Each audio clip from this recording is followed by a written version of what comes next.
भगवान शिव जब क्रोधित होकर अपनी तीसरी आंख खोलते हैं तो कामदेव जलकर भस्म हो जाता है। तो आखिर क्या अर्थ है ये तीसरी आंख का?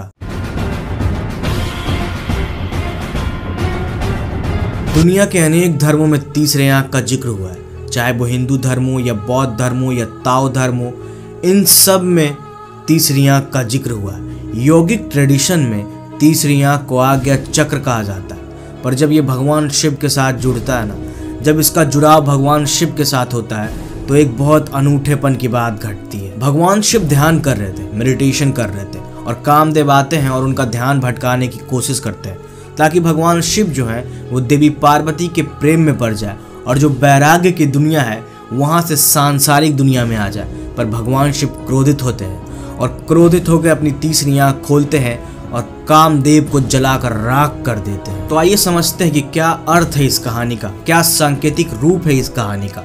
कामदेव इच्छा के प्रतीक है, डिजायर के प्रतीक है। कामदेव एक इच्छा लेके आते हैं कि भगवान शिव अपना राह से भटक जाए और एक दूसरे राह में चले जाए।